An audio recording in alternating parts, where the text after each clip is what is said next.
Hallelujah. বলছে তোমার শিষ্যরা পরস্পরাগত রীতি কেন পালন করে না?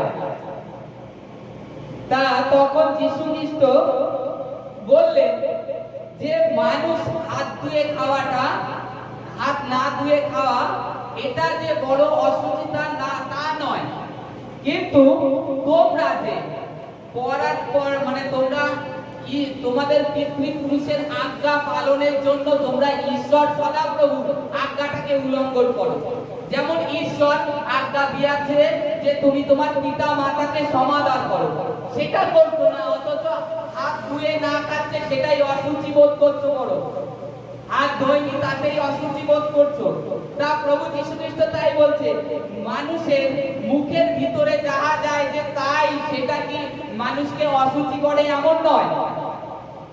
মানুষের মুখের মধ্যে যেটা যায় সেটা পেটে যায়, পেটের থেকে বাইরে চলে যায় বহিরের স্থানে।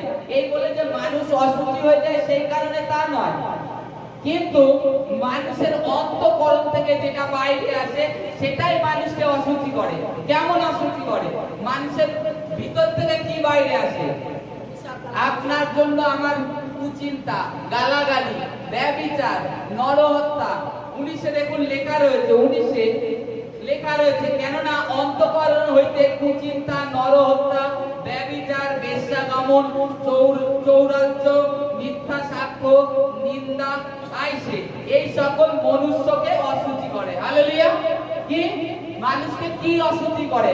হাত না ধুয়ে খাওয়া মানুষকে, কিংবা একজন রাস্তার থেকে ঝড় পড়ে আসলো, যেটা এখনো কম বেশি কিছু কিছু লোকের মধ্যে আছে। রাস্তা থেকে আসলো, পাদো পাদো, জামা কাপড় ছাড় ছাড়, ঢুকি না ঢুকি না। অনেক লোক আছে এখনো এই নীতিটা পালন করে আসছে। মানুষ যে রাস্তাঘাটের থেকে এসে তাতে যে অশুচি হয়ে গেছে, তার বস্ত্র খুললে সে শুচি হয়ে যাবে এটা নয়, কিন্তু মনের মধ্যে যে ব্যক্তি তাকে বারণ করছে সেই ব্যক্তির মনের মধ্যে অলরেডি খারাপ হয়েছে। এই কারণের জন্য তার মধ্যে সবসময় নেগেটিভ থট।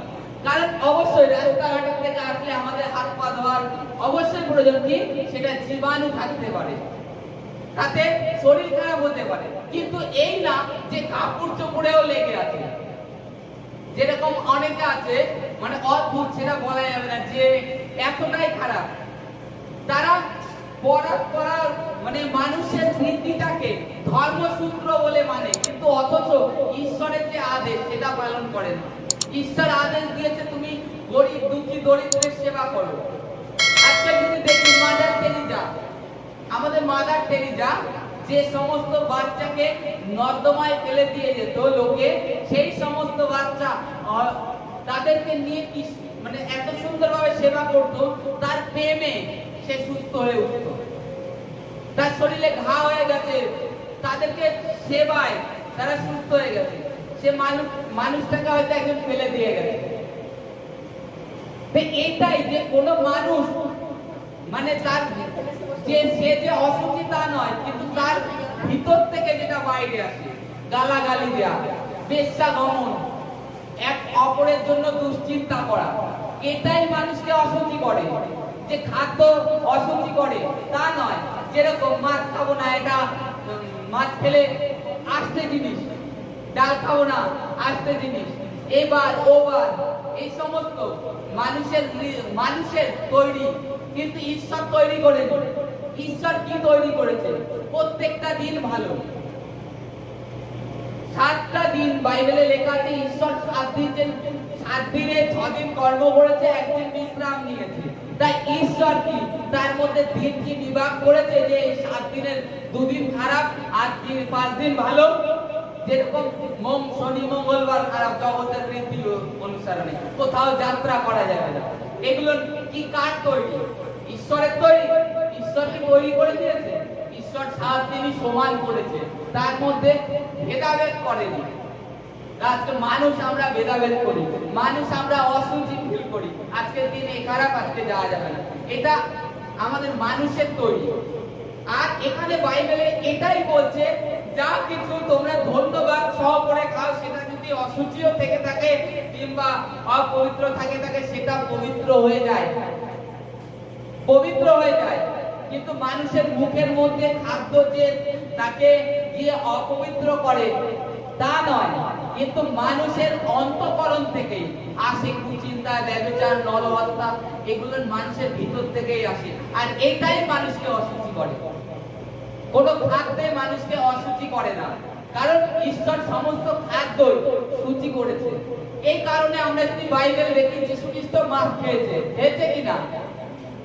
যীশু খ্রিস্ট মাছ খেয়েছে, কারণ এটাই দেখিয়েছে ঈশ্বর যে মানুষকে এই পৃথিবীর উপরে সমস্ত কিছুর কর্তৃত্ব করতে দিয়েছে, আর বলেছে তোমরা এর উপরে কর্তৃত্ব করো, ফলগুলো আর বৃদ্ধি হতে থাকো। তাই বলে ঈশ্বর বারণ করে দেয়নি যে এটা কেউ না, ওটা কেউ না। তাদের বলেছে, প্রথমে পুরাতন নিয়মে যদি আমরা খাদ্য দেখি, শুয়োরের মাংস খাওয়া বারণ ছিল। তারপরে আরো আঁশ ছাড়া মাছ, পাঙাশ মাছ, তারপরে জিওল মাছ, যেসব মাছ তো মাছে আঁশ নেই সেইগুলো খেতে পুরনো নিয়মে বারণ ছিল, কারণ মসির আজ্ঞায় ব্যবস্থায় লেখা ছিল। কিন্তু যীশু খ্রিস্ট এসে এটাই দেখিয়ে দিলেন যে পৃথিবীর কোন খাদ্য বস্তুই অশুচি নয়, অপবিত্র নয়, সবকিছুই পবিত্র যদি সেটাকে সঠিকভাবে খাওয়া হয়। আর যে সময় ওই শুয়োরের মাংসটাকে খাওয়ার বারণ করা হয়েছিল, সেই সময়কার দিনে যদি আমরা দেখি, অ্যাকচুয়ালি তখনকার দিনে ভালোভাবে রান্না বান্না হতো না, এই কারণে খেলে মানুষের রোগ ব্যাধি হতো। এই কারণে ওইটাকে পুরো টোটাল আউট করে দিয়েছে। আর এখন খ্রিস্ট আমাদেরকে স্বাধীনতা দিয়েছে। কি স্বাধীনতা দিয়েছে? যার ইচ্ছায় খাক, না ইচ্ছায় না খাক। তাই বলে কাউকে ফোর্স করেনি যে তোমার খেতেই হবে। আমার নেচার, আমি খাই না শুয়োরের মাংস, আমাকে কেউ খাওয়াতে পারবে না, কারণ খ্রিস্ট আমাদেরকে স্বাধীন করে দিয়েছে। কাউকে কোনো কিছু বদ্ধ করে দেয়নি। তুমি স্বাধীন আছো, কারণ খাদ্য তোমাকে অশুচি করতে পারে না। কিন্তু তোমার মন থেকে যে ভাবনা চিন্তাগুলো আসে, যে বাক্য বেরোয়, সেটাই তোমাকে অশুচি করে। যেরকম আমি মুখের দ্বারা একজনকে গালাগালি দিলাম, তাতে কি হলো? গালাগালি কি তার গায়ে লাগলো না আমি অশুচি হয়ে গেলাম? আমি হয়তো গালাগালিটাও তার উদ্দেশ্যে দিলাম, কিন্তু আমার নিজের মুখটা, পুরো শরীরটাকেই অপবিত্র করে ফেললাম। কারণ বাইবেলে লিখছে তোমাদের শরীর পবিত্র আত্মার মন্দির। তা আজকে মন্দির থেকে যদি খারাপ কথা বলা হয়, তাহলে সেটা কি আমার মন্দির অশুচি হয়ে গেল? এই কারণে লেখা আছে যে হৃদয় থেকে যেটা বেরোয় সেটাই মানুষকে অশুচি করে। আমার ভাইয়ের জন্য, আমার দাদার জন্য খারাপ ভাবনা চিন্তা করা, এটাই আমাকে অশুচি করছে, তাকে অশুচি করতে না, আমাকে, আমি নিজে অশুচি হয়ে যাচ্ছি। তাই বলে আমি মাছ খাবো না, ডাল খাবো না, এই যে ভেদাভেদ, এই সমস্ত কিছু নাই। কিংবা হাত ধুয়ে খাইনি, এটা আমাকে অশুচি করছে। কিংবা আমি রাস্তার থেকে এসেছি, যেটা আগে পুরাতন নিয়ম ছিল, হাত ধো, পা ধো, তারপরে খাও। আরে একটা ব্যক্তি হয়তো খিদের জ্বালায় তার প্রাণ ছুটে যাচ্ছে, সে ঝমঝমে সে খাওয়া শুরু করে দিয়েছে, আগে খেয়ে তো বেঁচেনি। আমরা যদি বাইবেল দেখি, পুরাতন নিয়মে যে ঐশ্য আর যাকব, ঐশ্য শিকারী ছিল, সে খাদ্যের জন্য তার বড় অধিকারটাও বিক্রি করে ফেলেছিল। কারণ সে শিকারে গিয়েছিল, এসে দেখে ঘরে কোনো খাবার নেই, ভাই ডাল রান্না করছে, হয়নি, উনুনের উপরে রয়েছে, বলছে আমাকে ওই খাদ্য দাও, আমার প্রাণটা বেরিয়ে যাচ্ছে। লাস্টে বলছে তুমি আমাকে যদি একবার ভ্রাতা বলে ডাকো, তাহলে আমি তোমাকে ডাল দেবো। কি দাদা বলতে হবে? ছোট ভাই বলছে একবার দাদা বলতে হবে। বলছে ঠিক আছে আমি বলছি, আমি তোমাকে দাদা। সেই অবস্থায় সে খেয়ে নিয়েছে, সে তো চিন্তা করেনি এখন আমাকে আগে খেয়ে আমার প্রাণ বাঁচো। তার সূচি অসুচি, সে তো আগে প্রাণ বাঁচানোর চিন্তা করবে না। তা এখানে শিষ্যরাও সেরকম হয়তো 2-3 দিন মানে ক্ষুধিত ছিল, তারা হাত পা ধোয়ার চিন্তা করেনি যে আগে খেয়ে প্রাণটা বাঁচুক। কারণ মানুষের মনে আমরা জানি ঈশ্বর আমাদের সঙ্গে সঙ্গে রয়েছে, ঈশ্বর আমাদের সমস্ত কিছুতে রক্ষা করবে, কিন্তু আমাদের মধ্যে যে মানসিক একটা যে আদমের চরিত্র সেটা কোথায় যাবে?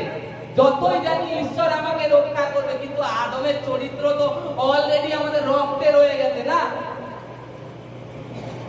ওটা মানে বলে না যে ধুয়ে দিলেও যাবে না, কারণ অলরেডি সেটা আমাদের রক্তে ব্লাডে রয়েছে আদমের চরিত্র। ওটা ধুয়ে দিলেও যাবে না, কারণ এই মাংসে যতদিন আছি, কারণ প্রথমে যদি দেখি শারীরিক মানুষ উৎপন্ন হয়েছে, পরে কিন্তু জীবনদায়ক আত্মা এসছে, বাইবেলে সম্পূর্ণ পরিষ্কারভাবে লেখা আছে। তা আজকে মানুষকে অসুচি খাদ্য সামগ্রী করতে পারে না। কোন খাদ্য সামগ্রী যে মানুষকে অসুচি করে ফেলে তা না, মানুষের চিন্তা ভাবনা মানুষকে অসুচি করে। আমি একজনের জন্য কুচিন্তা ভাবনা করি, তাহলে কিংবা আমার মনে মনে রয়েছে যে আমি প্রার্থনায় যাচ্ছি, অথচ আমি এখানে এসে একরকম দেখাচ্ছি, আমি বাড়ি থেকে একরকম আমার স্বভাব। সেটা কি ঈশ্বর দেখতে পান না? ঈশ্বর দেখেন যে কেমন ধরনের লোক। এখানে নিজেকে ভালো দেখায়, অথচ বাড়িতে গেলে তার ক্যারেক্টারই আলাদা। এটাই ঈশ্বর দেখতে চান।